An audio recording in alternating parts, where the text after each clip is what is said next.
तो सबसे first one अपन start कर रहे हैं न्यूट्रिशन। न्यूट्रिशन क्या होता है? देखिए न्यूट्रिशन क्या है। Nutrition is the branch of medical science. ये क्या है? मेडिकल साइंस की एक ब्रांच है in which study about the principal of food. Food के जो भी प्रिंसिपल हैं, फूड यानी भोजन के जितने भी सिद्धांत हैं, उनकी स्टडी करना ही क्या होता है? न्यूट्रिशन होता है। यानी कह सकते हैं न्यूट्रिशन मेडिकल साइंस की एक ऐसी ब्रांच है जिसके अंदर डील की जाती है किसके साथ? प्रिंसिपल ऑफ फूड के साथ। यानी फूड के भोजन के जितने भी सिद्धांत हैं उनका स्टडी किया जाता है, उनके बारे में पढ़ा जाता है या उनके बारे में डील किया जाता है। That is nutrition. यानी न्यूट्रिशन मेडिकल साइंस की एक ऐसी ब्रांच है जिसके अंदर स्टडी की जाती है about the principal of the food. Food के जितने भी प्रिंसिपल हैं उनके बारे में स्टडी किया जाता है। उस ब्रांच को क्या कहते हैं? न्यूट्रिशन कहते हैं। एक और सिंपल लैंग्वेज में आपको समझाने की कोशिश करता हूं कि मेडिकल साइंस की एक ऐसी ब्रांच है, मेडिकल साइंस की एक ऐसी ब्रांच है जिसके अंदर प्रिंसिपल ऑफ फूड यानी फूड के प्रिंसिपल के बारे में स्टडी किया जाता है और वो ब्रांच होती है न्यूट्रिशन। आई थिंक क्लियर हो गया होगा। एक बार फिर से देखिए, न्यूट्रिशन एक ब्रांच है किसकी? मेडिकल साइंस की। मेडिकल साइंस की एक ब्रांच है जिसके अंदर डील की जाती है किसके साथ? Principal of food. यानी फूड के जितने भी प्रिंसिपल हैं उसके साथ क्या की जाती है? डील की जाती है या स्टडी की जाती है। उस ब्रांच को क्या कहते हैं? न्यूट्रिशन कहते हैं। आई थिंक क्लियर हो गया होगा। हाँ बिल्कुल क्लियर हो जाना चाहिए। ठीक है, हर टॉपिक जहां भी अपन पढ़ेंगे उसको क्लियर करते हुए अपन चलेंगे। तो सबसे फर्स्ट वन अपन ने डिस्कस किया न्यूट्रिशन। न्यूट्रिशन क्या है? मेडिकल साइंस की एक ब्रांच है जिसके अंदर प्रिंसिपल ऑफ फूड की जो भी स्टडी होती है उसको किया जाता है। आई थिंक समझ में आ रहा होगा। आई थिंक समझ में आ रहा होगा। जो भी इश्यू है, जो भी डाउट है, कमेंट सेक्शन में आप डाल सकते हैं। जो भी आपका डाउट है, आपका डाउट जरूर सोल्व किया जाएगा। ठीक है, आपको उसका रिप्लाई मिल जाएगा। बट वीडियो को ज्यादा ज्यादा लाइक और शेयर करना है ताकि सभी तक ये पहुंचे, सभी को इन टॉपिक का बेनिफिट हो सके। ठीक है, तो न्यूट्रिशन साइंस की एक ब्रांच है या मेडिकल साइंस की एक ब्रांच है जिसके अंदर प्रिंसिपल ऑफ फूड के बारे में डिस्कस किया जाता है, स्टडी की जाती है। आई थिंक क्लियर। ठीक है, अब आगे चलते हैं। फूड क्या होता है? आगे चलते हैं अपन फूड क्या होता है, फूड के बारे में डिस्कस करते हैं। आई थिंक आप सबको इसका जनरल इंट्रोडक्शन पता होगा कि फूड क्या होता है। तो क्या होता है फूड, बताइए। देखिए फूड क्या है? केमिकल कंपाउंड्स हैं। Food are the chemical compound which affect the growth and development of the human body. growth and development of the human body. यानी फूड क्या है? न्यूट्रिशन का ही पार्ट है। फूड क्या है? न्यूट्रिशन का ही पार्ट है। यानी फूड को अपन डायरेक्टली कह सकते हैं, फूड को अपन डायरेक्टली कह सकते हैं कि ये क्या है? केमिकल कंपाउंड्स है। फूड क्या है? केमिकल कंपाउंड्स है जो कि ग्रोथ एंड डेवलपमेंट को अफेक्ट करता है कि ह्यूमन बॉडी में ग्रोथ एंड डेवलपमेंट को अफेक्ट करता है फूड। यानी कह सकते हैं, आप सबने देखा होगा कहीं आप ऐसी भी कम्युनिटी, ऐसी भी सोसाइटी में गए होंगे जहां के पर्सन की जो बॉडी फिजिक है वो बहुत ही वीक है। क्यों है? क्योंकि वहां का जो फूड लेवल है, न्यूट्रिशन लेवल है, हो सकता है वीक हो, इसीलिए ऐसा इफेक्ट हो। और कहीं पर गए होंगे जहां पर आप मोस्टली देखे होंगे सारे जो पर्सन वहां के हैं बिल्कुल गोल मटोल है। यानी कह सकते हैं कि हो सकता है कि वहां का जो न्यूट्रिशन लेवल है वो अच्छा है। ठीक है, ऐसा आप अनुमान लगा सकते हैं, प्रिडिक्ट कर सकते हैं कि ऐसा हो सकता है। तो डायरेक्टली अपन कह सकते हैं फूड क्या है? फूड केमिकल कंपाउंड्स हैं, फूड केमिकल पार्ट है, फूड केमिकल थिंग्स हैं। जो भी आप कहना चाहें कह सकते हैं। ठीक है, तो यहाँ पर डायरेक्टली लिखा हुआ है वन लाइन में, food are the chemical compound which affect the growth and development of human body. किसी भी ह्यूमन बॉडी की ग्रोथ एंड डेवलपमेंट को ये इफेक्ट करते हैं। क्या है? केमिकल कंपाउंड है। ठीक है, क्या है? केमिकल कंपाउंड है जो कि किसका पार्ट है? न्यूट्रिशन का। यानी न्यूट्रिशन का पार्ट क्या है? फूड है। ठीक है, न्यूट्रिशन के अंदर क्या आता है? फूड आता है। और फूड क्या है? केमिकल कंपाउंड है जो कि एक ह्यूमन बॉडी की ग्रोथ एंड डेवलपमेंट को अफेक्ट करता है। आई थिंक क्लियर हो गया होगा। चलिए आगे सेकंड पॉइंट देखते हैं। Food refer to anything, food refer to anything which nourish the body. Food वो सब चीजें हैं, वो सब वस्तुएं हैं या वो सब चीजें हैं। ठीक है, कोई भी थिंग है जो कि बॉडी को नरिश करती है, जो कि बॉडी को नरिश करती है। नरिश मींस पोषण करती है। नरिश मींस पोषण करती है। नरिशमेंट मतलब क्या होता है?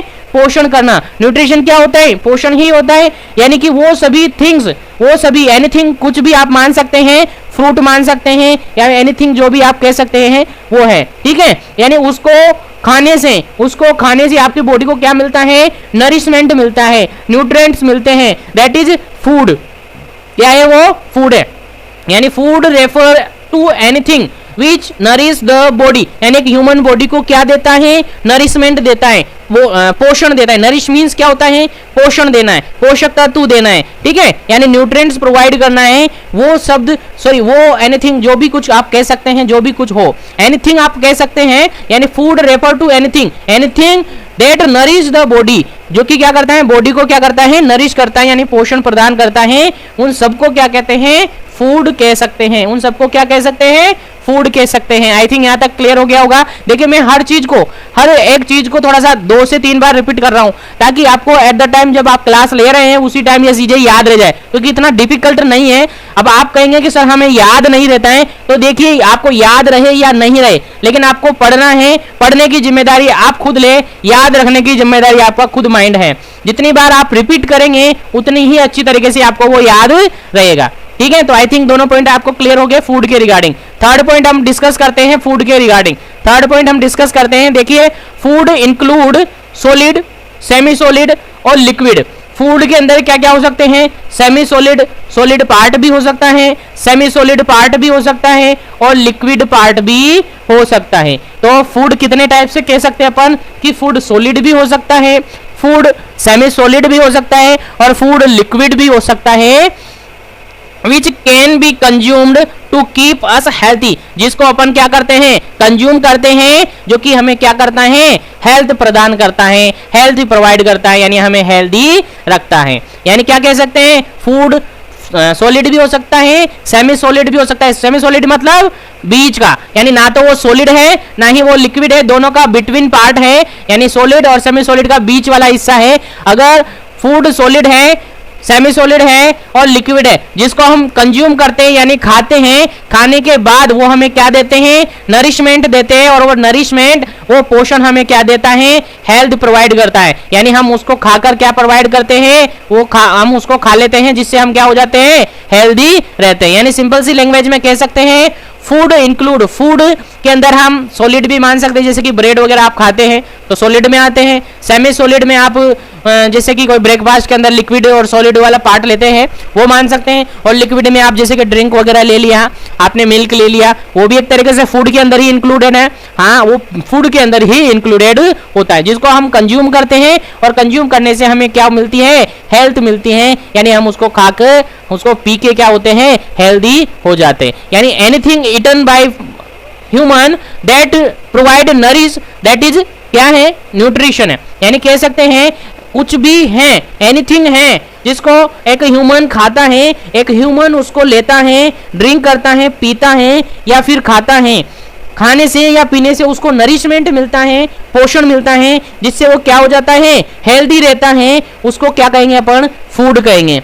क्या कहेंगे, फूड कहेंगे। और डायरेक्टली फर्स्ट पॉइंट में अपन ने कहा था कि ये क्या है, केमिकल कंपाउंड है, जो हमारे ग्रोथ एंड डेवलपमेंट को क्या करता है, अफेक्ट करता है। आई थिंक फूड के रिगार्डेड सारे कॉन्सेप्ट आपको क्लियर हो गए होंगे। आगे देखिए, आगे देखते हैं, food help us in the production of heat. Food हमारे लिए हेल्प करता है, किसके लिए, हीट का प्रोडक्शन करने के लिए। यानी हीट, हीट मतलब क्या कहेंगे आप, गर्मी। हीट मतलब क्या कहेंगे, गर्मी, यानी ऊर्जा, एक तरीके से एनर्जी, ठीक है। यानी फूड को खाने से हमें क्या मिलती है, हीट मिलती है, एनर्जी मिलती है। यानी food help us in production of heat and energy for the daily activity. यानी फूड को खाने से या फूड हमें हेल्प करता है in the production of heat and energy for the our daily activity. यानी फूड को खाने से हमें हीट और एनर्जी मिलती है, जो कि हम क्या काम में लेते हैं, जो डेली की एक्टिविटीज है उसके काम में लेते हैं कि नहीं लेते, लेते हैं, बिल्कुल। यानी फूड के खाने से हमें ऊर्जा मिलती है, हीट मिलती है और एनर्जी मिलती है, जो कि हमारे डेली एक्टिविटीज में काम आती है। यानी आप कह सकते हैं अगर फूड नहीं खाएंगे तो क्या एनर्जी मिलेगी, नहीं मिलेगी। अगर नहीं मिलेगी तो क्या पर्सन नहीं रह सकता है, क्या एक दिन भी पर्सन बिना खाए नहीं रह सकता है, रह सकता है। क्यों रह सकता है, क्योंकि सर हमने पढ़ा था कि जब हम फूड खाते हैं तो पूरा फूड खा तो लिया अपने, लेकिन पूरा का पूरा एनर्जी कन्वर्ट नहीं होता है। कुछ फूड है अपने बॉडी के अंदर स्टोर फॉर्म में रहता है, और स्टोर फॉर्म में रहता है, किस फॉर्म में रहता है, ग्लाइकोजन के फॉर्म में रहता है। किस फॉर्म में रहता है, ग्लाइकोजन के फॉर्म में रहता है। और जब हम फूड नहीं ले पाते हैं तो इसका यूटिलाइजेशन किया जाता है, इसका यूटिलाइजेशन होता है, और उससे हमें एनर्जी और हीट मिलती हैं, जो कि हम डेली एक्टिविटीज करने के लिए काम में ले सकते हैं। तो आई थिंक यहाँ तक आपको क्लियर हो गया होगा, यस और नो। आगे चलते हैं, बात करते हैं नेक्स्ट पॉइंट की। It help us the growth, ये हमें हमारी हेल्प करते हैं ग्रोथ के लिए, यानी अपनी बॉडी की ग्रोथ के लिए हेल्प करते हैं। रिपेयरिंग के लिए हेल्प करते हैं। रिपेयरिंग मीन्स क्या समझे कि सर हम कहीं गिर गए, कहीं चोट लग गई, हमारे उंड हो गया, कहीं कट लग गया, तो उसकी रिपेयरिंग करने के लिए भी ये हेल्प करते हैं। And maintenance of our body tissue, और अपनी बॉडी के टिश्यू के मेंटेनेंस में ये हेल्प करता है। कौन हेल्प करता है? फूड। ठीक है, आई थिंक समझ में आया होगा यहाँ तक। फूड के बारे में अभी तक जो भी अपन ने पढ़ा है, चार पांच पॉइंट इसके अंदर अपन ने पढ़ा है।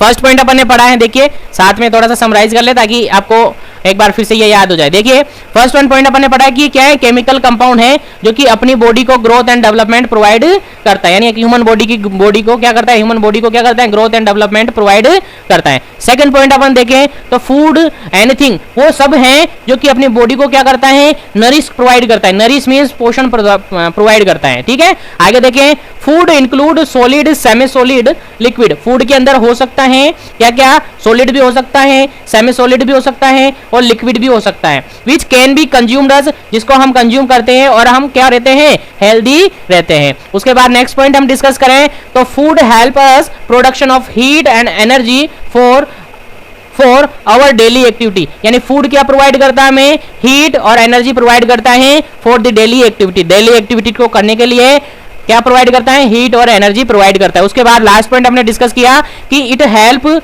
इन द ग्रोथ, ये हमारे बॉडी की ग्रोथ के लिए हेल्प करते हैं। रिपेयरिंग यानी रिपेयर करने के लिए, कैसे कट लग गया तो उसकी रिपेयरिंग के लिए कौन हेल्प करेगा, फूड हेल्प करेगा। उसके अलावा maintenance of our body tissue, अपने बॉडी के टिश्यू की मेंटेनेंस के लिए भी क्या करता है, हेल्प करता है। कौन, फूड। और आई थिंक अब तो आपके माइंड में क्लियर हो गया होगा कि फूड क्या होता है। तो सबसे फर्स्ट अपन ने न्यूट्रिशन पढ़ा, उसके बाद पढ़ा फूड के रिगार्डेड। तो 4-5 पॉइंट अपन ने फूड के रिगार्डेड डिस्कस किए और आई थिंक यहां तक आपको क्लियर हो गया होगा। अब आगे अपन डिस्कस करते हैं न्यूट्रिशन से रिगार्डेड कॉमन कॉन्सेप्ट। सबसे फर्स्ट वन अपन डिस्कस करते हैं, देखिए न्यूट्रिशन। और न्यूट्रिशन के रिगार्डेड हमने डेफिनेशन देखा था। आगे क्या डेफिनेशन देखा था कि सर ये मेडिकल साइंस की एक ब्रांच है जिसके अंदर प्रिंसिपल ऑफ फूड को क्या किया जाता है, डील किया जाता है, यानी स्टडी किया जाता है। क्या कहा था कि एक मेडिकल साइंस की एक ब्रांच है जिसके अंदर स्टडी की जाती है प्रिंसिपल ऑफ फूड के बारे में। ठीक है, ये पढ़ा था, हाँ सर यही पढ़ा था। तो आगे देखते हैं, nutrition is the science of food. Nutrition क्या है, फूड की साइंस है, फूड की विज्ञान है, फूड का विज्ञान है। It's relationship with the health, और ये डायरेक्टली रिलेशनशिप रखता है हेल्थ के साथ। यानी कह सकते हैं यदि कोई पर्सन है हेल्दी फूड ले रहा है, हेल्दी न्यूट्रिशन ले रहा है, तो डायरेक्टली क्या होगा, उसकी हेल्थ इफेक्ट होगी कि नहीं होगी, जी सर होगी, उसकी हेल्थ पॉजिटिव रहेगी, वो पर्सन हेल्दी रहेगा। अगर प्रॉपर्ली फूड नहीं ले पा रहा है, अनहेल्दी फूड वो ले रहा है, अनहेल्दी फूड वो कंज्यूम कर रहा है, तो उसकी हेल्थ में इफेक्ट आएगा कि नहीं आएगा, हाँ सर आएगा। कैसा इफेक्ट आएगा, बैड इफेक्ट आएगा। तो दोनों ही पॉइंट यहाँ पर हो सकते हैं कि नहीं हो सकते,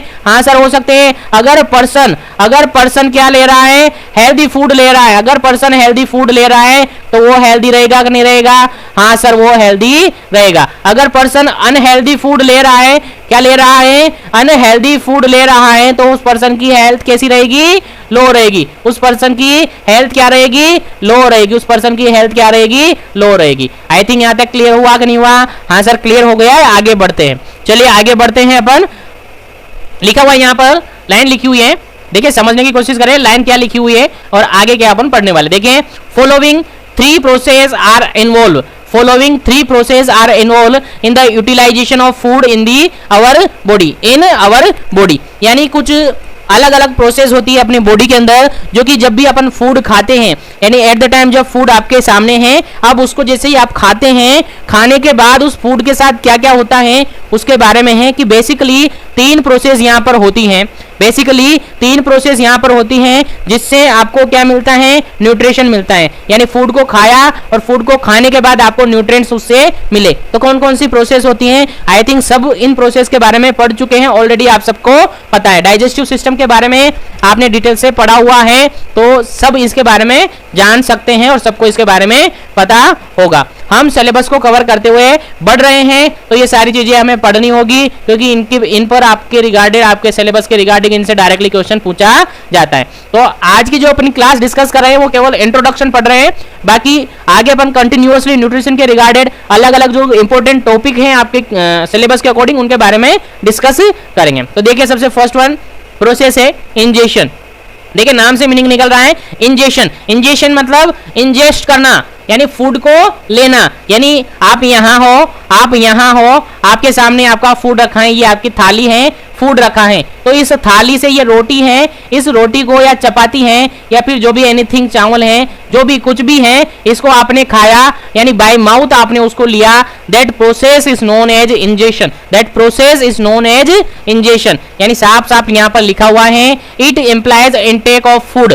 फूड को लेना ही क्या होता है, इंजेशन होता है। इन सब के बारे में भी आपको याद रखना है और आई थिंक ऑलरेडी आपको याद है। आगे बढ़ते हैं, इसमें ज्यादा वेस्ट टाइम नहीं करेंगे। चलिए सेकंड पॉइंट यहाँ पर है डाइजेशन, और आई थिंक डाइजेशन के बारे में भी आप सबको पता है। यानी सबसे फर्स्ट वन अपन ने क्या किया, फूड को इंजेस्ट किया, यानी फूड को बाय माउथ आपने ले लिया। अब जब आपके माउथ में फूड है, यानी मुंह में आपने फूड को खाया, खाने के बाद आपके माउथ के अंदर टीथ भी है और आपकी टंग भी है। टीथ और टंग एक कोऑर्डिनेशन के साथ काम करती है, आप सबको पता है। जब आप उसको चीविंग करते हैं, चबाते रहते हैं दांतों के जरिए, आपके टीथ के जरिए फूड को चबाते हैं, साथ में ही वहां पर माउथ के अंदर स्लाइवरी ग्लैंड्स प्रेजेंट होती है कि नहीं होती है? होती है।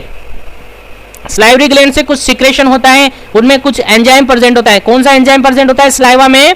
टाइलिन एंजाइम होता है या एमाइलेज एंजाइम कह सकते हैं, वो प्रेजेंट होता है। वो उस फूड के साथ क्या होता है, मिक्स होता है, यानी वो जो एंजाइम है उस फूड के साथ मिक्स होता है, और मिक्स होने के बाद यानी कह सकते हैं आपके माउथ से ही आपका डाइजेशन स्टार्ट हो जाता है। माउथ से ही फूड का डाइजेशन स्टार्ट हो जाता है। फूड का डाइजेशन मीन्स लार्ज पार्टिकल से स्मॉल पार्टिकल में कन्वर्ट होना, that is digestion upon normally generally कह सकते हैं कि नहीं कह सकते। अब इन स्मॉल पार्टिकल में जो सलाइवा या फिर जो भी केमिकल्स है, जो भी एंजाइम है, वहां पर सीक्रेट होते हैं, वो इनमें मिक्सअप होते हैं। मिक्सअप होने के बाद ये फूड क्या होता है, आगे जनरेट होता है और इसोफेगस से होता हुआ स्टमक में जाता है। स्टमक में और इंटेस्टाइन से होता हुआ ये क्या होता है, डाइजेस्ट हो जाता है। यानी कह सकते हैं after ingestion food is digested to make it absorbable, यानी फूड का डाइजेशन होता है, यानी स्मॉल पार्टिकल में ये टूटता जाता है और इसको ऐसा बना देता है कि ये एब्जॉर्ब हो सके।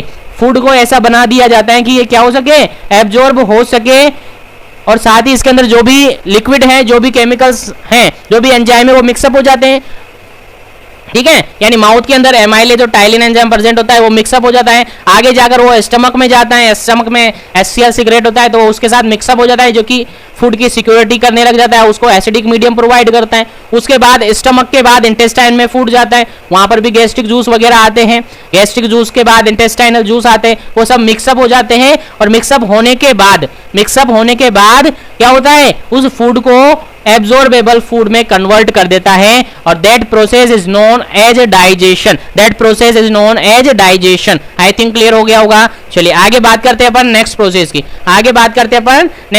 और नेक्स्ट प्रोसेस है आपके सामने एब्जॉर्प्शन। नेक्स्ट प्रोसेस है एब्जॉर्प्शन, यानी जो भी फूड ऊपर से, अभी जस्ट ऊपर थोड़ी देर पहले अपन ने डिस्कस किया इंजेशन के बाद डाइजेशन, यानी डाइजेशन करने के बाद जो फूड आया है, जो एब्जॉर्बेबल फूड आया है, जिसको अब एब्जॉर्बेशन होगा, यानी डाइजेस्टेड फूड, जो भी डाइजेस्ट हुआ फूड है, वो अब क्या होगा, उसका गोट एब्जॉर्ब, यानी एब्जॉर्ब हो जाएगा, यानी उसको एब्जॉर्ब कर लिया जाएगा। And passes from our body stand, अब passes from our intestine into the blood circulation, यानी इंटेस्टाइन के अंदर, उस फूड के अंदर जो भी न्यूट्रिएंट्स हैं, उसका क्या किया जाएगा, एब्जॉर्प्शन किया जाएगा, यानी उनको एब्जॉर्ब करके इंटेस्टाइन से कहां भेज दिया जाएगा, आपके बॉडी सर्कुलेशन में, ब्लड सर्कुलेशन के अंदर वो भेज दिया जाएगा, और साथ ही लिम्फेटिक सिस्टम के अंदर वो भेज दिया जाएगा, और फिर वहां से आपकी पूरी बॉडी में, ऑल ओवर बॉडी के अंदर वो क्या हो जाएगा, डिस्ट्रीब्यूट हो जाएगा,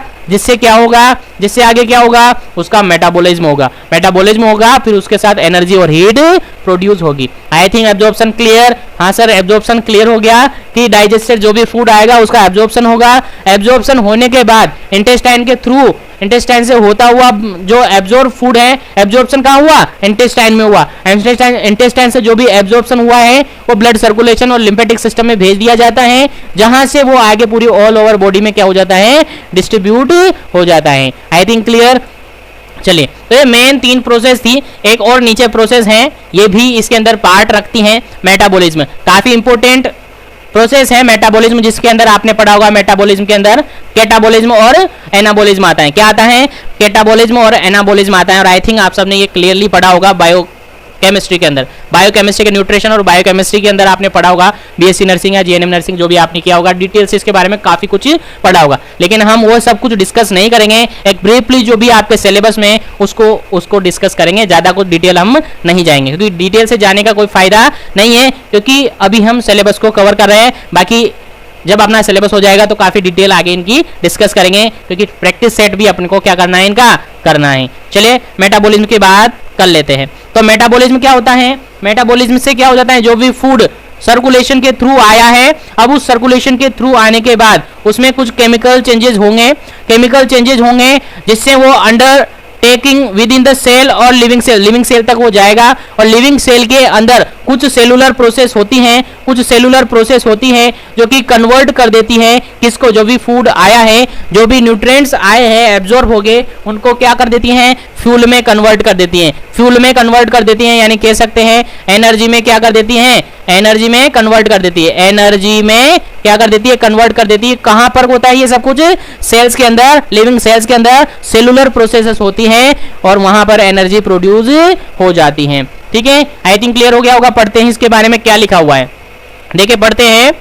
Metabolism of food is the set of life-sustaining chemical changes which undertake within a cell of living organism and its utilization for the purpose of the providing fuel to run the cellular process. यानी कुछ cellular process को चलाने के लिए, run करने के लिए metabolism के थ्रू क्या मिलता है, फ्यूल मिलता है। फ्यूल मींस आप क्या समझे, सर फ्यूल तो ईंधन होता है। फ्यूल मतलब एक तरीके से कह सकते हैं एनर्जी ही प्रोवाइड होती है। यानी कुछ सेलुलर प्रोसेस के रिगार्डेड यहाँ पर मेटाबॉलिज्म के थ्रू क्या मिलती है, एनर्जी मिलती है, जो कि कुछ सेलुलर प्रोसेस होती हैं उनको चलाने का काम करती है। यानी काफी इंपॉर्टेंट प्रोसेस है मेटाबॉलिज्म भी। और आई थिंक यहाँ तक आपको क्लियर हो गया होगा, एस और नो। हाँ सर, हमें यहाँ तक क्या हो गया है, क्लियर हो गया है। अब आगे बढ़ते हैं और आगे बात करते हैं food has major physiological function. यानी फूड के फंक्शन के बारे में हम डिस्कस करते हैं। क्या बात करते हैं अपन, फूड के फंक्शन के बारे में हम डिस्कस करते हैं। क्या क्या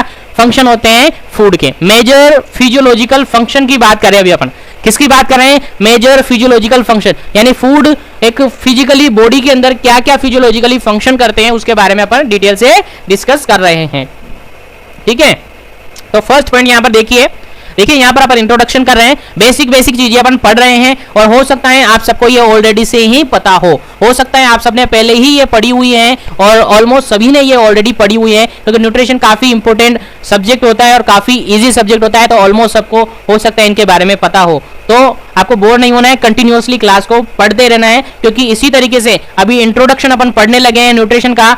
अब अगले सेशन से जब आएगी क्लासेस तो आपको लगेगा कि हाँ, हम इन चीजों को थोड़ा तो पढ़ा है, लेकिन एक्स्ट्रा में अब पढ़ रहे हैं, क्योंकि कुछ चीजें हैं जो कि आप स्पेशली ब्रिज कोर्स के अंदर ही पढ़ोगे, यानी इस सिलेबस के अंदर ही पढ़ोगे। पहले आपको इनको नहीं पढ़ाया गया था। ठीक है, तो क्लासेस और सेशन को कंटिन्यूअसली आप ले और ध्यान से पूरा कंसंट्रेशन से ले, क्योंकि ये सारे क्वेश्चंस आपको एग्जाम में मिलने वाले हैं। ठीक है, तो आगे स्टार्ट कर रहे हैं, आगे बढ़ते हैं। वीडियो को अभी तक लाइक और शेयर नहीं किया तो कर दीजिए, चैनल को सब्सक्राइब नहीं किया है तो चैनल को सब्सक्राइब कर दीजिए। तो फर्स्ट फंक्शन आप देखें, यहाँ पर फिजियोलॉजिकल फंक्शन पढ़ रहे हैं अपन फूड के। तो food provide energy for body function. यानी फूड क्या करता है, एनर्जी प्रोवाइड करता है बॉडी के फंक्शनिंग के लिए। उसके अलावा सेकंड पॉइंट अपन देखें तो nutrients build and maintain body tissue. यानी जो भी फूड है, फूड के अंदर ही न्यूट्रिएंट्स प्रेजेंट होते हैं। तो फूड या न्यूट्रिएंट्स क्या करता है, बिल्ड करता है यानी बनाता है, एंड मेंटेन करता है बॉडी टिश्यू को। यानी न्यूट्रिशन या फूड ही क्या करता है, बॉडी टिश्यू को बनाने का काम करता है, बॉडी टिश्यू को मेंटेनेंस का काम करता है, बॉडी बिल्डिंग का काम ये करता है, ग्रोथ एंड डेवलपमेंट का काम ये करता है। ऑलमोस्ट काफी सारे फंक्शन इसके हैं जो कि अपन बेसिकली डिस्कस करेंगे, बाकी ऑलमोस्ट आप सबको पता है। उसके अलावा थर्ड फंक्शन की बात करें तो safe guard body against the disease, यानी ये सेफ गार्ड का भी काम करता है। सेफ गार्ड मीन्स सुरक्षा, सिक्योरिटी का भी काम करता है फूड। यानी एक पर्सन है अच्छा फूड ले रहा है, अच्छा न्यूट्रिएंट ले रहा है, तो इजीली उसके अंदर इन्फेक्शन होने के चांसेस कम रहते हैं। और एक पर्सन है जो कि इन्फेक्शन के चांसेस के लिए काफी फेवरेबल होता है। कैसे, मतलब कि सर जैसे दो एग्जांपल है आपको, पर्सन ए और पर्सन बी। एक पर्सन है ये, एक पर्सन है ये, जिसका न्यूट्रिशन लेवल अच्छा है, यानी ये गुड न्यूट्रिशन लेता है और ये थोड़ा वीक न्यूट्रिशन लेता है। तो इन्फेक्शन किस में ज्यादा चांसेस है? सर वीक न्यूट्रिशन के अंदर इन्फेक्शन का चांसेस ज्यादा होता है, यानी इसके अंदर रिस्क क्या है? ज्यादा है। किसके अंदर? जो कि वीक न्यूट्रिशन लेता है। तो कह सकते हैं कि न्यूट्रिएंट्स या फूड सेफ गार्ड का भी काम करता है अगेंस्ट द इन्फेक्शन और डिजीज, आई थिंक क्लियर हो गया होगा। ठीक है, आगे बढ़ते हैं और आगे डिस्कस करते हैं नेक्स्ट और लास्ट पॉइंट फिजियोलॉजिकल फंक्शन के रिगार्डेड। तो नेक्स्ट पॉइंट है रेगुलेटिंग बॉडी फंक्शनिंग, यानी फूड क्या करता है? बॉडी के जितने भी फंक्शंस होते हैं उसको रेगुलेट करता है, यानी बॉडी को रेगुलेट करने का काम करता है क्या? न्यूट्रिशन या फिर फूड। आई थिंक यहाँ तक आपको जो 4 पॉइंट अपने डिस्कस किए वो क्लियर है। और इनके अलावा भी आप लिख सकते हैं कि फूड क्या करता है? हमें एनर्जी प्रोवाइड करता है। फूड हमें क्या करता है? फूड अपनी बॉडी की मेंटेनेंस को बनाए रखता है। फूड क्या करता है? फूड हमें सेफ्टी प्रोवाइड करता है। फूड क्या करता है? फूड हमारी बॉडी बिल्डिंग करवाता है। फूड क्या करता है? फूड ग्रोथ एंड डेवलपमेंट करवाता है। फूड क्या करता है? फूड काफी सारे वर्क ऐसे करता है जो कि अपनी बॉडी क्या रहती है? फिट रहती है। आई थिंक अगर क्वेश्चन इस तरीके से आता है तो आप लिख पाएंगे, उम्मीद ऐसी करता हूं मैं। तो आगे बढ़ते हैं और नेक्स्ट टॉपिक डिस्कस करते हैं इसके रिगार्डेड। नेक्स्ट फंक्शन हम डिस्कस कर रहे हैं जो कि फूड के ही फंक्शन है लेकिन साइकोलॉजिकली फंक्शन है। कैसे फंक्शन? कि सर आप एक ही साथ फंक्शन में बता देते ना इनको। देखिए एक ही साथ बता देता लेकिन आपको थोड़ा कंफ्यूजन हो जाता है, इसीलिए मैं अलग अलग बता रहा हूं। अगर वहां से आपको स्पेसिफाई करके आपसे क्वेश्चन नहीं पूछा गया है तो आप कॉमनली एक ही लिस्ट बनाकर वहां पर इनको लिख सकते हैं। ठीक है, ऐसा कुछ इश्यूज आपके पास नहीं आएगा। वैसे अलग अलग इनसे पूछते नहीं है, एक सिंपली डायरेक्टली पूछा जाता है कि write down the function of the food या न्यूट्रिशन। ठीक है, तो फिर डायरेक्टली फंक्शन लिखने हैं, न्यूट्रिशन के बारे में, न्यूट्रिशन को डिफाइन करना है, फूड को डिफाइन करना है और उसके बारे में फंक्शन इनके लिख देने, क्या क्या फंक्शंस होते हैं। देखिए नेक्स्ट इसके अंदर फर्स्ट फंक्शन है satisfying hunger and taste bud. क्या करता है ये? फूड सेटिस्फाई करता है हंगर को, यानी भूख लगी है, खाना खाते सेटिस्फेक्शन मिलता है कि नहीं मिलता है? हाँ सर मिलता है। और टेस्ट बर्ड को, जब आपको भूख लगी रहती है तो आपकी जो टंग है उसके अंदर टेस्ट बर्ड है, उनके अंदर क्या होता है? स्लाइवेशन होता रहता है कंटिन्यूअसली। जब कोई कहता है आपको क्या करना है? खाना खाना है, आप कहीं से निकल के जा रहे हो कचौरी की दुकान, आपको क्या करता है? स्लाइवेशन होता है। तो एक तरीके से कह सकते हैं एक साइकोलॉजिकली क्या मिलता है? सेटिस्फेक्शन मिलता है फूड के लेने से। आगे देखिए प्रोवाइडिंग एंजॉयमेंट, फूड एंजॉयमेंट भी प्रोवाइड करता है। सर ये कैसे होता है? एंजॉयमेंट कैसे प्रोवाइड करता है? फूड कैसे प्रोवाइड करता है? आप सबको पता है? नहीं पता है तो सुनिए, एंजॉयमेंट ऐसे प्रोवाइड करता है। सपोज कीजिए आपको क्या हो रही है? हंगर हो रही है, आपको भूख लग रही है। आपको क्या लग रही है? भूख लग रही है। अब भूख लग रही है और आप अभी कहां पर हो? किसी पार्टी के अंदर हो। कहां पर हो? किसी पार्टी के अंदर हो। अब आपको तो भूख लग रही है, पार्टी में क्या डांस करोगे? आप पार्टी में क्या एंजॉय करोगे? आपको तो भूख लग रही है, पेट में तो चूहे दौड़ रहे हैं, आप वहां पर क्या एंजॉय करोगे? लेकिन जब आप खाना खा लोगे तो फिर वहां पर एंजॉय कर पाओगे। इसलिए कह सकते हैं एक साइकोलॉजिकली फंक्शन, इसीलिए मैंने अलग अलग कर रखे हैं ना। ठीक है, इसलिए फिजियोलॉजिकल और साइकोलॉजिकल फंक्शन मैंने अलग अलग इंक्लूड किए, अलग अलग पैटर्न बना के आपको समझाने की कोशिश कर रहा हूं ताकि इजीली आपको समझ में आ जाए। यानी फूड प्रोवाइड करता है अपने को एंजॉयमेंट। उसके अलावा provide comfort and depressive mood, यानी डिप्रेसिव मूड, यानी कि जब आप डिप्रेशन में हैं और आप यदि थोड़ा बहुत खाना खा लेते हैं और थोड़ा सा रिलैक्स हो जाते हैं तो आपका डिप्रेशन कम होता है कि नहीं होता है? हाँ सर हो जाता है। ठीक है, अब आप कहेंगे कि सर डिप्रेशन में है हम, डिप्रेशन मूड है हमारा, डिप्रेसिव मूड है, तो हम खाना क्यों खाएंगे? हमें खाना ही खाने की इच्छा नहीं होगी। लेकिन खाना खाने की इच्छा हो जाएगी, लेकिन जब आप पार्टी वगैरह में हैं, पार्टी वगैरह में कहीं चले गए, कहीं खाना खाने चले गए, कहीं फ्रेंड ने कॉल किया कि चले आ जाए घूमने चलते हैं, तो उसके साथ गए और कुछ खाया और एंजॉय किया, कंफर्ट मिला कि नहीं मिला? हाँ सर मिल जाता है। हाँ सर मिलता है, तो कह सकते हैं साइकोलॉजिकल फंक्शन है कि नहीं है? हाँ सर है। आगे देखिए यूज एज अ रिवार्ड और पनिशमेंट। फूड को क्या करते हैं? रिवार्ड और पनिशमेंट के रूप में भी यूज कर सकते हैं। कैसे? गुड और बैड। आपने देखा होगा पेशेंट है, पेशेंट को कैसा खाना मिलता है? ठीक है, यानी कह सकते हैं इस फूड को एक तरीके से अपन रिप्रेजेंट करते हैं रिवार्ड और पनिशमेंट के लिए। यानी कोई अच्छा काम कर रहा है तो उसको अपन क्या कर देते हैं, करते हैं कि नहीं करते, कुछ अच्छा कर रहा है तो उसको क्या करते हैं, कचौरी खिला देते हैं, पैटिस खिला देते हैं, अच्छी अच्छी चीजें खिला देते हैं। तो उसको रिवार्ड दिया कि नहीं दिया, और रिवार्ड देने के बाद क्या दिया आपने, उसको खाना दिया, उसको फूड दिया, न्यूट्रिशन दिया, और न्यूट्रिशन को खाकर क्या हो जाता है, वो खुश हो जाता है। न्यूट्रिशन को खाकर क्या हो जाता है, वो खुश हो जाता है। यानी कह सकते हैं कि उसको रिवार्ड मिला कि नहीं मिला। और कुछ पर्सन है कि उसने अच्छा काम नहीं किया, आज दिन भर से कुछ काम नहीं किया, तो क्या करते हैं, या तो उसको बोल देते हैं आज तुझे खाना ही नहीं मिलेगा। आपने घर पे भी ऐसे डांट खाई होगी कहीं ना कहीं, जब आप छोटे होंगे, बच्चे होंगे, तो आपने पेरेंट्स से ऐसी डांट खाए होंगे, आज तूने ये काम नहीं किया ना, आज तुझे खाना नहीं मिलेगा, आज तुझे खाना नहीं मिलेगा। और कभी कभी का आज तो ये खाना बना है, आज यही खाना पड़ेगा, ऐसा मिलता है कि नहीं मिलता। तो ये साइकोलॉजिकली फंक्शन होता है फूड के रिगार्डेड, ठीक है। और आई थिंक आपको क्लियर हुआ होगा। अब आगे बढ़ते हैं, यहाँ तक उम्मीद है आप सबको क्लियर हो गया होगा। आगे बढ़ते हैं। अब आगे बढ़ने के साथ ही हम पढ़ने वाले हैं न्यूट्रिएंट्स के बारे में। यानी अभी तक हमने पढ़ा न्यूट्रिशन के बारे में, जनरल इंट्रोडक्शन उसका लिया, उसकी डेफिनेशन पढ़ी। उसके बाद हमने देखा फूड के रिगार्डेड, फूड के बारे में कुछ पॉइंट हमने डिस्कस किए। उसके बाद फिजियोलॉजिकल फंक्शन पढ़े फूड के या न्यूट्रिशन के। उसके बाद साइकोलॉजिकली फंक्शन पढ़े फूड के और न्यूट्रिशन के। अब पढ़ने वाले हैं न्यूट्रिएंट्स। न्यूट्रिएंट्स क्या होते हैं, यानी न्यूट्रिएंट्स अभी तक हमने पढ़ा था न्यूट्रिशन, क्या पढ़ा था, न्यूट्रिशन हमने पढ़ा था। और न्यूट्रिशन के जो एलिमेंट अपन कह सकते हैं, न्यूट्रिशन के जो कंपोनेंट कह सकते हैं, या न्यूट्रिशन के जो पार्ट कह सकते हैं, वही क्या होंगे, न्यूट्रिएंट्स होंगे। हाँ सर, वही न्यूट्रिएंट्स होंगे। जैसा कि आपने देखा कि आप दाल रोटी खाते हैं, लेकिन दाल के अंदर एक्चुअली में होता क्या है सर, दाल के अंदर प्रोटीन होता है। आपको पता है, वेरी गुड, आपको पता है दाल के अंदर प्रोटीन होता है। तो दाल तो क्या है, फूड है, फूड है यानी न्यूट्रिशन है। लेकिन दाल के अंदर जो न्यूट्रिएंट्स प्रेजेंट है, दाल के अंदर जो most important chemical substance present हैं, वही क्या है, न्यूट्रिएंट्स हैं। यानी कह सकते हैं nutrients are the chemical substance,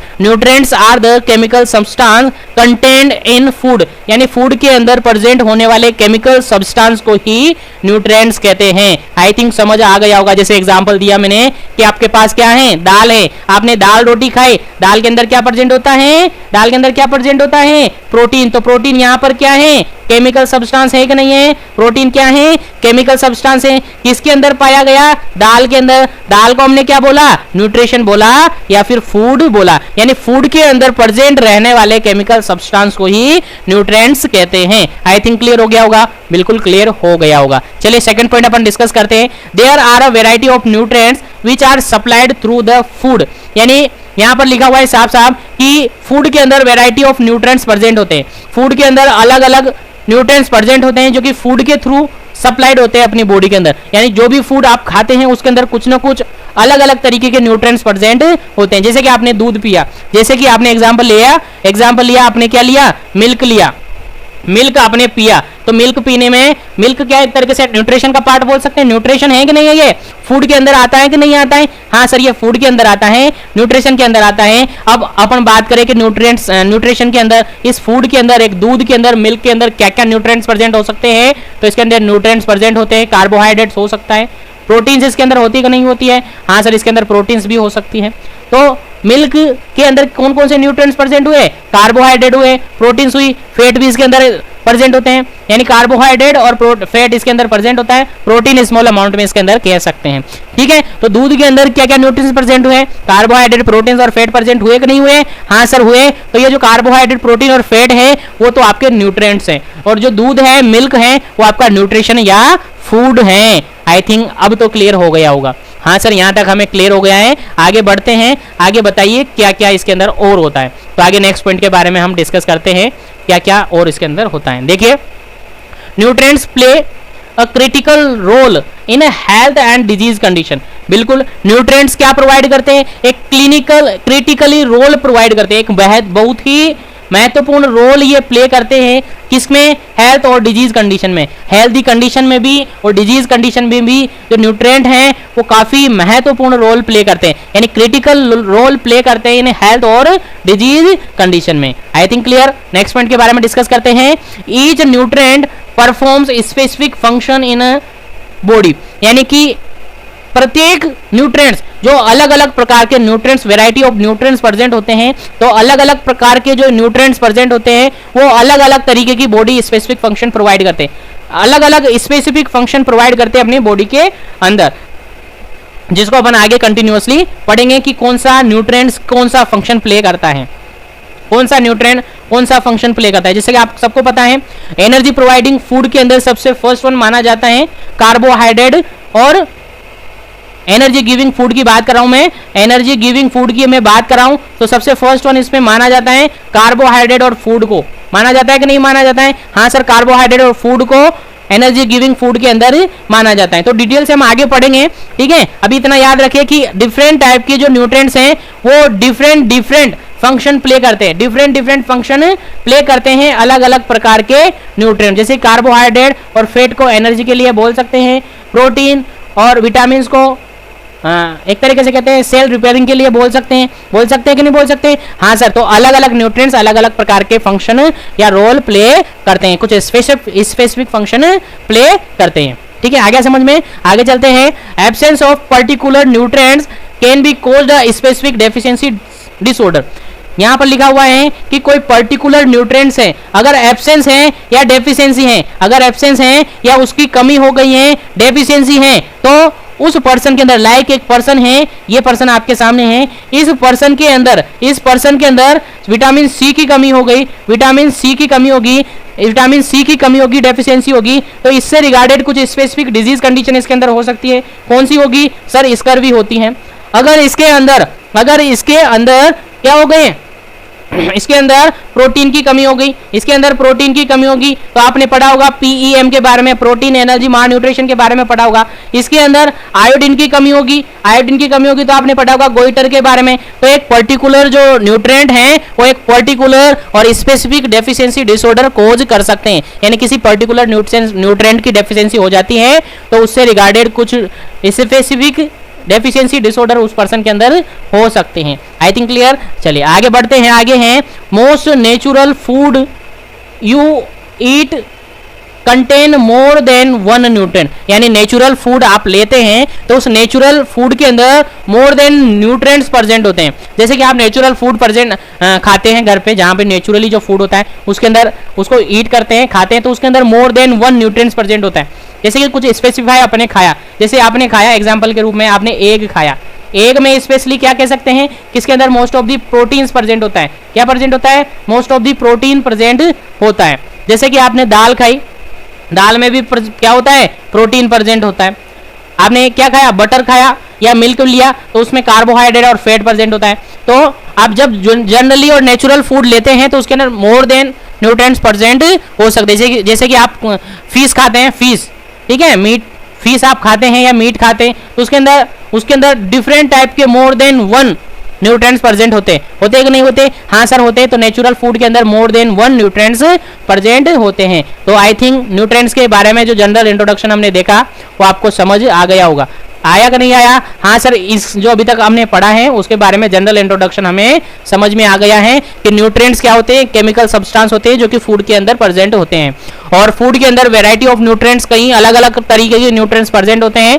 example की अपन बात करें तो कार्बोहाइड्रेट, प्रोटीन, फैट, विटामिन और मिनरल्स ऐसे हो सकते हैं। उसके अलावा जो न्यूट्रिएंट्स हैं वो क्रिटिकली रोल प्ले करते हैं हेल्थ और डिजीज कंडीशन के अंदर। उसके अलावा पढ़े अपन है कि कुछ स्पेसिफिक न्यूट्रिएंट्स बॉडी के अंदर कुछ स्पेसिफिक फंक्शन प्ले करते कि नहीं करते? हाँ सर करते हैं। उसके अलावा कुछ स्पेसिफिक न्यूट्रिएंट्स का यदि एब्सेंस हो जाता है या डेफिशिएंसी हो जाता है तो उसके रिगार्डेड जो भी स्पेसिफिक डिसऑर्डर है वो हो सकता है नहीं हो सकता है? हाँ सर, जैसे कि आपने एग्जांपल बताया आयोडीन का डेफिशिएंसी हो जाता है। आयोडीन क्या है? मिनरल्स है, मिनरल साल्ट है। आयोडीन का डेफिशिएंसी हो जाता है तो गोइटर होता है कि नहीं होता है? आयरन का डेफिशिएंसी हो जाता है तो एनीमिया होता कि नहीं होता? हाँ सर, स्पेसिफिक डिसऑर्डर हो सकता है किसी पर्टिकुलर न्यूट्रिएंट्स की डेफिशिएंसी के कारण से। तो आई थिंक यहाँ तक आपको सब कंप्लीटली याद हो गया होगा। अब कंबाइंडली अपन न्यूट्रिशन की फंक्शन के बारे में देख लेते हैं। अभी तक हमने फूड के फंक्शन देखे दोनों, साइकोलॉजिकली और फिजियोलॉजिकली। अब हम कंबाइंडली न्यूट्रिएंट्स के फंक्शन देखते हैं। किसके? न्यूट्रिएंट्स, जो अभी जस्ट थोड़ी देर पहले आपने पढ़े न्यूट्रिएंट्स कि ये क्या है, केमिकल सब्सटेंस होते हैं। केमिकल सब्सटेंस होते हैं किसके? न्यूट्रिशन के या फूड के। तो क्या क्या रोल प्ले ये करते हैं? आई थिंक ये रोल भी सेम फूड की तरह ही है, सेम फूड के ही ये रोल है, यानी फूड के ही ये फंक्शन है, सेम फंक्शन है एज इट इज, कुछ भी इनके अंदर चेंजेस नहीं होता है। लेकिन आपको ध्यान रखना होगा, जिसके भी फंक्शन पूछे आप उसका ही फंक्शन लिखना है, ठीक है। देखिए सबसे फर्स्ट वन, ये क्या करता है? एनर्जी प्रोडक्शन करते हैं। एनर्जी प्रोडक्शन करते हैं अपने फिजिकल एक्टिविटी के लिए। सबसे फर्स्ट वन पॉइंट है कि न्यूट्रिएंट्स क्या करते हैं? एनर्जी प्रोडक्शन करते हैं अपने जो फिजिकल एक्टिविटीज होती है उसके लिए। उसके अलावा ग्रोथ एंड डेवलपमेंट, साथ ही रिपेयरिंग का काम करते हैं। ग्रोथ एंड डेवलपमेंट करवाते हैं और साथ ही रिपेयरिंग का काम करते हैं। अब कौन ग्रोथ एंड डेवलपमेंट करवा रहा है, कौन रिपेयरिंग का काम कर रहा है, तो आगे अपन सेशन में कंटिन्यूअसली पढ़ रहे हैं। अभी केवल कंबाइंडली इंट्रोडक्शन की बात कर रहे हैं पर न्यूट्रिशन और न्यूट्रिएंट के बारे में। तो न्यूट्रिएंट्स क्या करते हैं? ग्रोथ और डेवलपमेंट करवाते हैं, साथ ही रिपेयरिंग का काम भी ये करते हैं। उसके अलावा थर्ड पॉइंट है रेसिस्टेंस टू इन्फेक्शन। इन्फेक्शन को रोकने या इन्फेक्शन के रिगार्डेड ये रेसिस्टेंस का काम करते हैं, यानी सेफ गार्ड का काम करते हैं, जो कि अपन ने थोड़ी देर पहले पढ़ा। उसके अलावा प्रोटेक्शन फ्रॉम डिजीज, डिजीज से प्रोटेक्शन का काम ये करते हैं। उसके अलावा नेक्स्ट फंक्शन की बात करें, control our body temperature, body temperature को ये कंट्रोल करते हैं। बीपी को ये मेंटेन करते हैं। मेटाबॉलिज्म एंड वेस्ट डिस्पोजल भी ये कंट्रोल करते हैं। कौन? न्यूट्रिएंट्स कंट्रोल करते हैं। आप सबको पता है जब कोई भी पर्सन है डिजीज हो जाते हैं, इल हो जाता है, तो उसको स्पेसिफिक एडवाइस दी जाती है कि आपको ये वाला न्यूट्रिएंट्स नहीं लेना है और ये वाला नहीं लेना है। स्पेशली आपने देखा होगा दाल वगैरह खाने को बोलते हैं।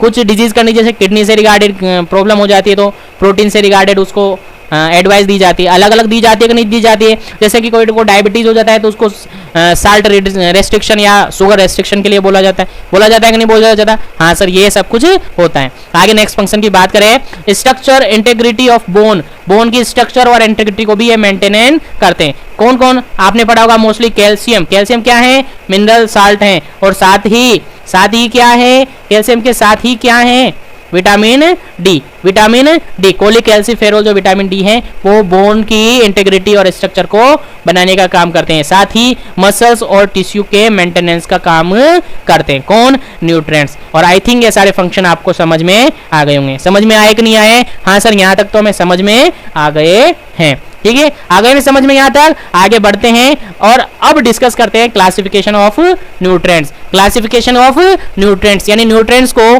किस किस टाइप में क्लासिफाइड कर सकते हैं।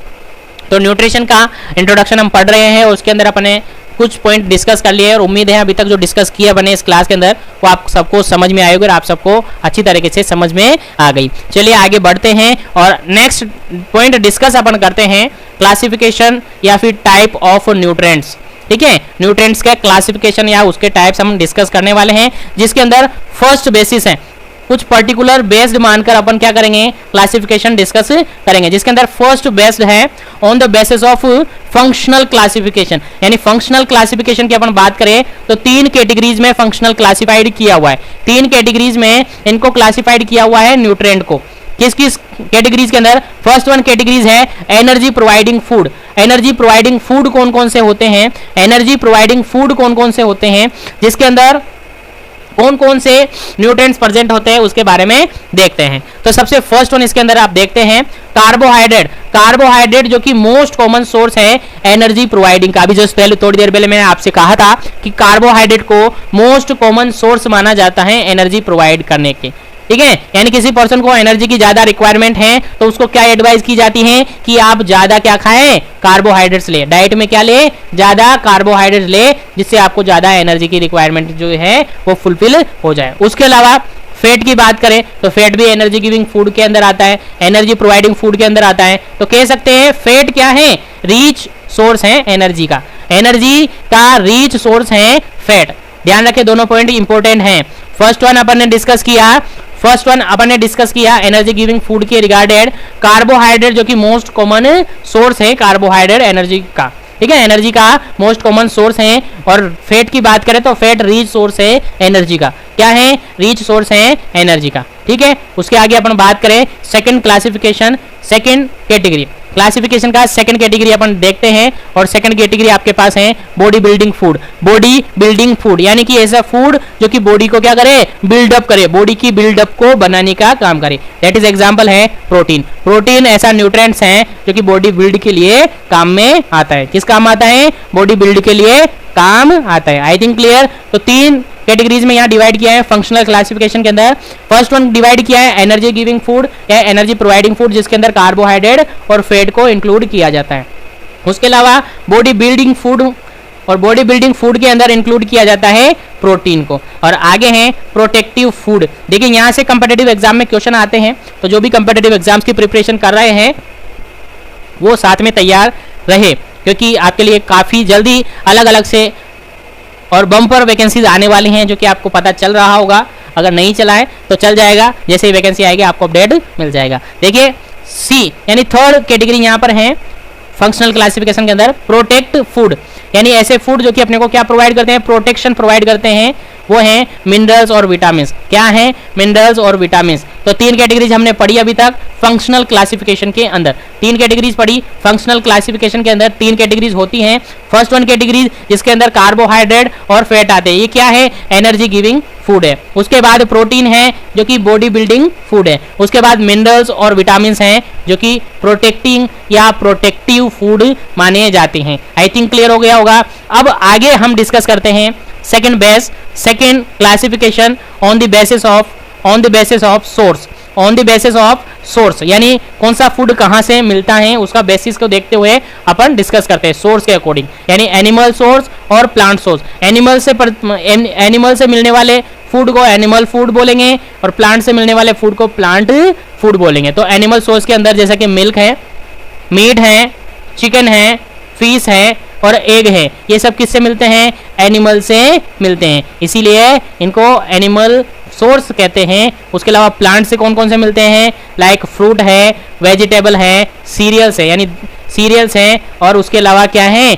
पल्सेस हैं। ये सारे क्या हैं, प्लांट सोर्सेस फूड है, प्लांट सोर्सेज फूड है। आई थिंक क्लियर हो गया होगा यहाँ तक। तो देखिए इनमें ज़्यादा टाइम वेस्ट करने की जरूरत नहीं, क्योंकि ये सारा कुछ आपने ऑलरेडी पढ़ा हुआ है। तो जल्दी से अपन इस सेशन को आगे बढ़ाते हैं। आगे डिस्कस करते हैं on the basis of chemical composition. Basis of chemical composition यानी केमिकल कंपोजिशन के अकॉर्डिंग जो न्यूट्रिएंट्स हैं वो कितने टाइप में क्लासिफाइड हुए हैं।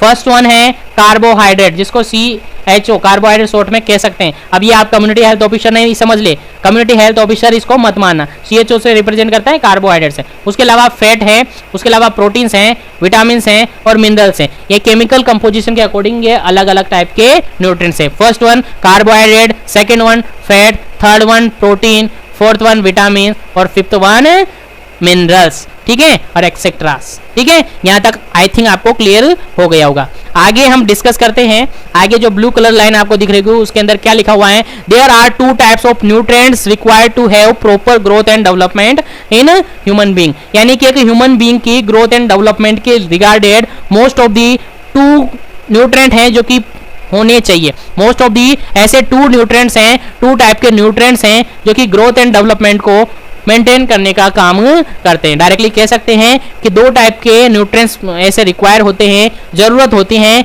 जो कि अपने बॉडी की, एक ह्यूमन बॉडी की ग्रोथ एंड डेवलपमेंट को कंट्रोल करते हैं, जिसके अंदर फर्स्ट वन है मैक्रो न्यूट्रिएंट और सेकंड वन है माइक्रो न्यूट्रिएंट। फर्स्ट वन है मैक्रो न्यूट्रिएंट, सेकंड वन है माइक्रो न्यूट्रिएंट, और आई थिंक दोनों के बारे में आप सबको ऑलरेडी पता होगा। तो थोड़ा सा इनके बारे में ब्रीफली जान लेते हैं, फिर इनके बारे में वन बाय वन अपन आगे सेशन वाइज स्टार्ट करेंगे और पढ़ेंगे। तो सबसे फर्स्ट वन अपन डिस्कस करते हैं मैक्रो न्यूट्रिएंट के बारे में। तो मैक्रो मींस क्या होता है, मैक्रो मींस आपने पढ़ा होगा, दो शब्द होते हैं, एक होता है माइक्रो, एक होता है माइक्रो, MICRO, एक होता है मैक्रो, एक होता है मैक्रो। माइक्रो मतलब कम, माइक्रो मतलब लेस कह सकते हैं, कम कह सकते हैं, और मैक्रो मतलब ज्यादा, यानी मोर अपन कह सकते हैं। दोनों से मीन्स यहाँ समझे, यहाँ पर क्या है, मैक्रो है या माइक्रो है, सर यहाँ पर तो मैक्रो है। मैक्रो मतलब कम या ज्यादा, मैक्रो मतलब कम या ज्यादा, तो मैक्रो मतलब तो ज्यादा होता है सर, मोर होता है, यानी ऐसे न्यूट्रिएंट जो बॉडी में लार्ज अमाउंट में रिक्वायर होते हैं, बॉडी में लार्ज अमाउंट में रिक्वायर होते हैं, ज्यादा अमाउंट में जरूरत होती है बॉडी को, उन न्यूट्रिएंट्स को क्या कहते हैं, मैक्रो न्यूट्रिएंट्स कहते हैं। साफ साफ लिखा हुआ है, सीधी सी वन लाइन, छोटी सी line, required in large amount, ठीक है, यानी ये ज्यादा अमाउंट में जरूरत होती है इनकी ज्यादा अमाउंट में जरूरत होती है, इसीलिए इनको मैक्रो न्यूट्रिएंट्स कहते हैं। नाम से मीन्स निकल रहा है, मैक्रो मतलब ज्यादा या मोर। तो यहाँ पर एग्जाम्पल की अपन बात करें तो कार्बोहाइड्रेट, फैट और प्रोटीन ये मैक्रो न्यूट्रिएंट्स के अंदर आते हैं। देखिए यहाँ से भी एग्जाम में आपसे क्वेश्चन पूछा हुआ है, लास्टली जो अभी सीएचओ कंटिन्यूअसली आपने एग्जाम दिया है लास्ट, जिसको आप लोग क्या करके आए, फाइट करके आए, पास करके आए, उसके अंदर आया था ऐसा क्वेश्चन कि फॉलोइंग में से क्या है, कौन सा मैक्रो न्यूट्रिएंट्स है, ऐसा क्वेश्चन आया था कि नहीं आया था? हाँ सर ऐसा क्वेश्चन आया था। ठीक है, तो जो भी आगे कंपिटिटिव एग्जाम्स की प्रिपरेशन कर रहे हैं वो इन क्वेश्चंस को याद रखें। तो मैक्रो न्यूट्रिएंट्स में कौन आते हैं, जो बॉडी को ज्यादा अमाउंट में जरूरत होते हैं, लाइक कार्बोहाइड्रेट है, फैट है या फिर प्रोटीन है, ये मैक्रो न्यूट्रिएंट्स के अंदर इंक्लूड किए जाते हैं। आई थिंक क्लियर हो गया होगा। अब माइक्रो न्यूट्रिएंट सर हमें पता चल गया, मैक्रो का मतलब ज्यादा तो माइक्रो का मतलब कम, यानी ऐसे न्यूट्रिएंट जो कि स्मॉल अमाउंट में बॉडी को रिक्वायर होते हैं, दैट इज माइक्रो न्यूट्रिएंट, और दैट इज एग्जाम्पल की बात करें तो विटामिन और मिनरल्स, विटामिन और मिनरल्स। और आई थिंक यहां तक जो सेशन अभी तक हमने डिस्कस किया वो आप सबको समझ आ गया होगा। उम्मीद है फ्रेंड्स सारे जो सेशन हमने डिस्कस किए अभी तक, लास्टली शुरू से लेकर फर्स्ट सेशन से लेकर आज तक के जितने भी सेशन हमने डिस्कस किए वो आपको समझ आए होंगे और आपको अच्छी तरीके से याद भी रहे होंगे। तो फ्रेंड्स आज के सेशन को अपन यहीं पर फिनिश करेंगे। आज हम न्यूट्रिशन के इंट्रोडक्शन के बारे में डिस्कस किए हैं। नेक्स्ट सेशन हम डिस्कस करेंगे न्यूट्रिशन से रिगार्डेड नेक्स्ट इंपॉर्टेंट टॉपिक्स के बारे में।